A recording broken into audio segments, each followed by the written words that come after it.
Hi everyone, it's Nicole and I'm here with another layout. This one took me about 42 minutes. I did this on Sunday night, which would have been August 13th, and I have to tell you, I was feeling a little stressed. My daughter was going for her surgery the next morning, and so we were, a little anxious for that. And so I couldn't even think, but I just wanted to do a layout, and I wanted to put it up on Monday, but there was just no way that I was gonna get it done in time. And so this is going to go up today. Right now it's Wednesday 8 p.m. so it's going to be up probably about 10 o'clock by the time it's rendered and uploaded to YouTube. And I just want to say that possibly there won't be one. More than likely there won't be one on Friday. I'll probably put process video up on Saturday, because then my husband will be home and he'll be able to help. There's a couple of reasons for that, but first let's get into this layout, and then when I'm done explaining the process, I'll let you know a little bit about what's going on. So this page kit, I had put it together. I think it was one of the ones that I put together for one of my crops this year. So it's been in the last, 6 months or so. And there was a lot of black embellishments, and then there was also some teal embellishments. And I wanted to scrap getting my We Are Memory Keeper typewriter and my We Are Memory Keeper Stitch Happy.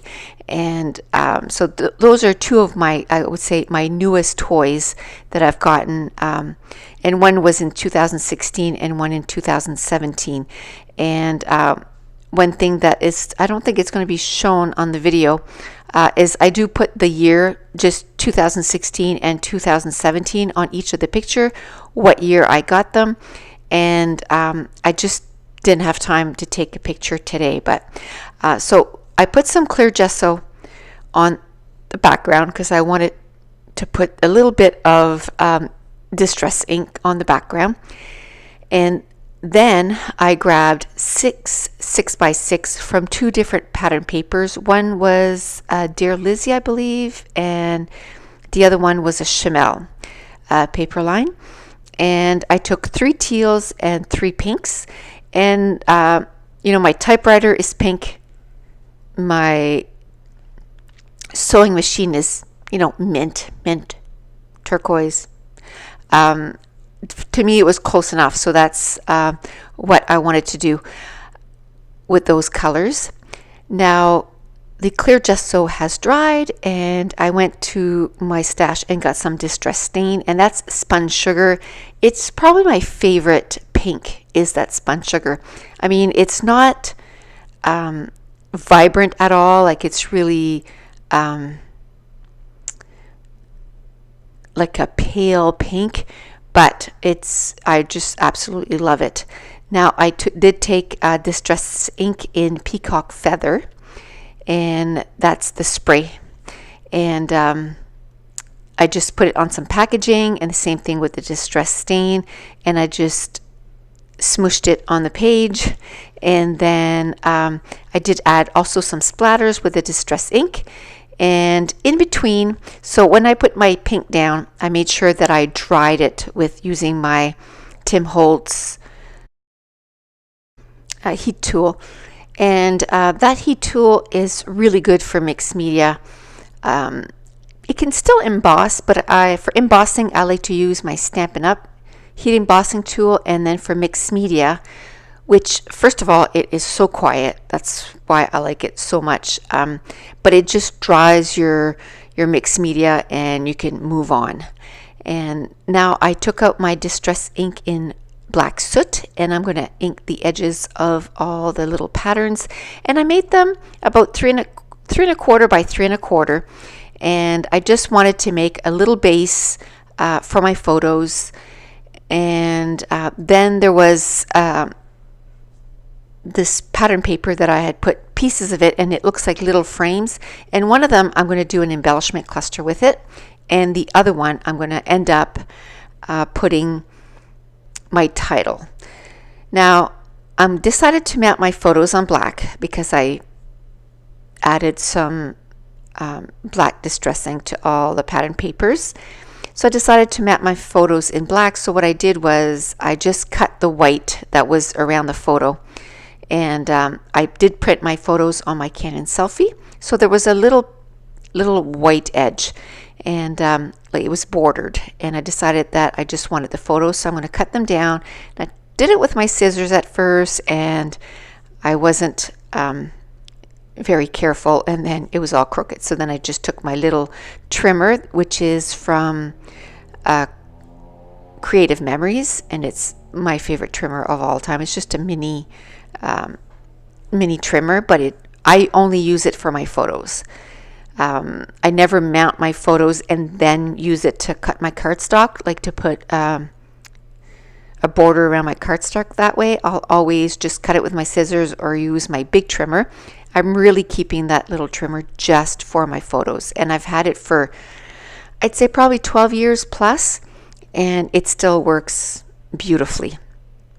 So at this point, everything's dry, so I'm going to start building my embellishment clusters.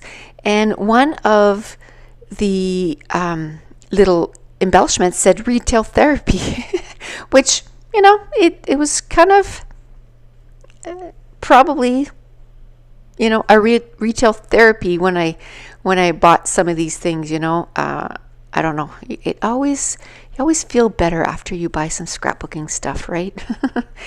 So I'm going to play with the placement of the embellishments, and while I'm doing that, I'm just taking the embellishments that I had put with this page kit, and I'm just spreading them out. I decided to put one to the left of the typewriter, and I'm going to use a little saying that just says "My Wish" too, and I'm going to glue that down there. At the bottom of the layout, I use another one of those little frames, and then I'm going to put that little typewriter, the teal typewriter.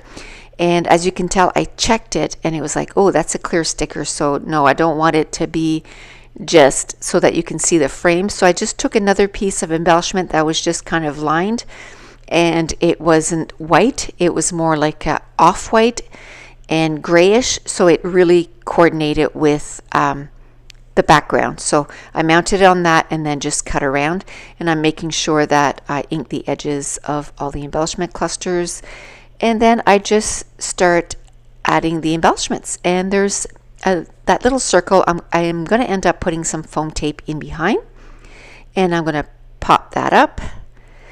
And while I'm doing that, I'll let you know what happened on Monday. So my daughter's surgery was at 1 o'clock, and the doctor had said that it was going to take an hour. And so she went in at 1. So at 2 o'clock, we were back where we needed to be so that he could come and tell us, how it went. And then 3 o'clock came around, and 3:15 and 3:30, and I can tell you, I was starting to panic a little bit, because it was an hour and a half longer than he had said. I don't know what happened, but anyway, at 3:45, he finally showed his face, and so he said that everything went exactly how he expected it to go, but she was going to be obviously in a lot of pain because it was a back surgery. It was on her L5, and he had to clean it up because it was broken, and then there was some calcium that had built up there, and then he put a screw through it, and a hook is what he called it, and so that'll be there for the rest of her life. So she won't be able to do any kind of impact sports anymore, but if he can take her pain away. But right now she is in so much pain. This is day 3, the second full day after her surgery.